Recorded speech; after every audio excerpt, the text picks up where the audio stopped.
কুমার মুস্তাফি, বার্তা হরিণঘাটা। আজকে আমাদের বার্তা হরিণঘাটার ক্যামেরা পৌঁছে গিয়েছে হরিণঘাটার সাধারণ পাঠাগারে।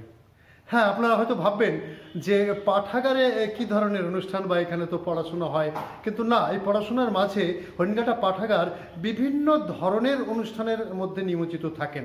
তার মধ্যে আজকে যে অনুষ্ঠানটার আয়োজন করেছে সেটা হচ্ছে স্থানীয় এবং বহিরাগত কবিদের নিয়ে একটি অনুষ্ঠান।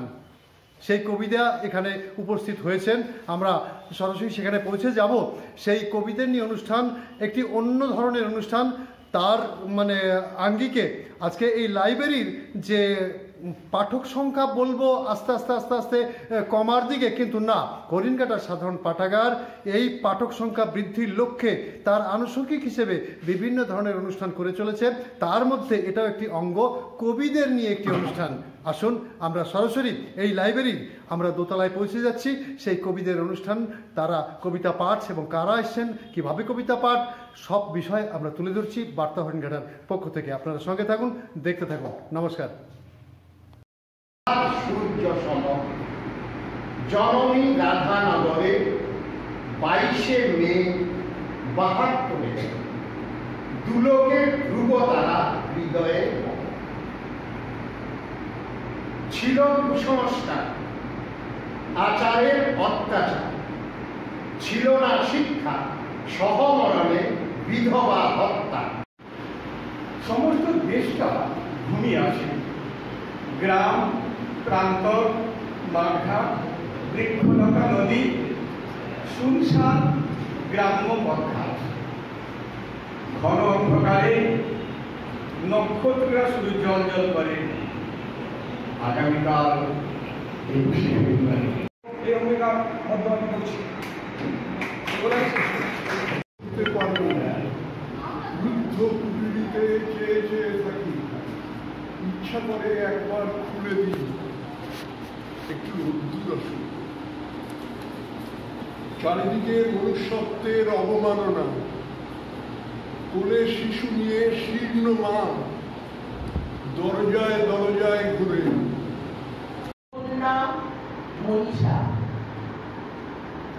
অ্যাসিডে পোড়া বিকৃত মুখখানি লোকচক্ষুর আড়ালে লুকিয়ে এসে দাঁড়িয়ে, কিংবা ললাট লিখন বলে ভাগ্যকে দোষারোপ করেনি, আত্মহননের পথে নিজেকে হারায়নি, অসীম সাহসে ঝাঁপ দিয়েছে রণে, আইনি লড়াইয়ের পথে।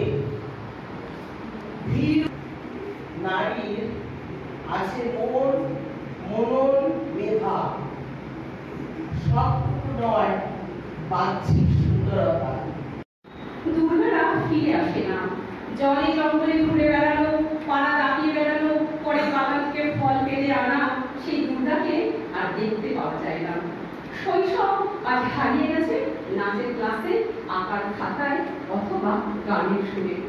টলমল পায়ে দাঁড়ানো ভাইকে নিয়ে দুর্গারা আজ আর এক ছুটে দেবান্তরে মাঠ পেরিয়ে ঘন কাশবনের মধ্যে দিয়ে ছুটে গিয়ে রেলগাড়ি দেখতে যায় না, অথবা পরের কথার কটু কথা সহ্য করে মাতৃর কৃষির জন্য পরের কাছে।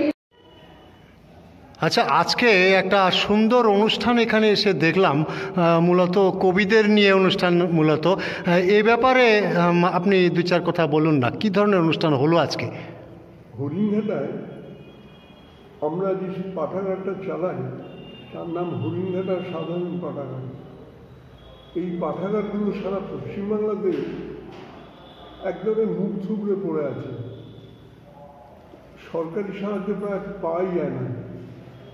তবুও আমরা, আমার পাশে সুবীর আছে ও সম্পাদক, আমরা চেষ্টা করি এই পাঠাগারটাকে সচল রাখার জন্য এবং পাঠাগারের যে উপকারিতা, পড়ার অভ্যাস যাতে তৈরি হয় স্থানীয় জনসাধারণ এবং ছাত্রদের মধ্যে, তার জন্য চেষ্টা করি। আমাদের সঙ্গে অনেক মহিলারা আছেন যারা সরাসরি আমাদের এই পাঠাগারের সঙ্গে যুক্ত। আমরা আজকে একটা অনুষ্ঠান করলাম যেটা হরিণঘাটায় প্রায় প্রথমই বলা যায় আমি এবং আমার কবিতায় জোট বাঁধা। এটাকে কেউ কেউ বলছে স্বরচিতি কবিতা পাঠ, কেউ বলছে কবিতা উৎসব, কেউ বলছে যে কবিতার সম্মেলন, কিন্তু আমি মনে করি যে এটা আমি এবং আমার কবিতায় জোট বাঁধা। সেই জোট বাঁধা অনুষ্ঠান আজকে হলো। অনেক কবি যারা রাইজিং, যাদের ভবিষ্যৎ আছে, তারা এখানে এই অনুষ্ঠানে অংশগ্রহণ করেছেন, সকলেই উপভোগ করেছেন। আমি আশা করি ভবিষ্যতেও আমরা এই প্রোগ্রাম আরও করতে পারবো। মানুষের মনে সাংস্কৃতিক যে মনোভাব, যে সংস্কৃতি মানুষকে বাঁচিয়ে রাখে। আমি একটা কথা বলে শেষ করব, একটা জাতির যদি সংস্কৃতি না থাকে সে বাঁচতে পারে না। আমাদের পশ্চিমবাংলায় সংস্কৃতিটা আস্তে আস্তে শেষ হয়ে যাচ্ছে। আমরা সেই সংস্কৃতিটাকে বাঁচানোর জন্য আজকের অনুষ্ঠানের ব্যবস্থা করেছি। কেমন সাড়া পেলেন আজকে? এখানে যারা কবি আছেন মোটামুটি পরিচিত সকলেই এসছেন, তাদের কবিতা পাঠ করেছেন, উৎসাহ দিয়েছেন, তারাও উৎসাহিত হয়েছেন। আপনার নাম পরিচয়টা একটু বলবেন।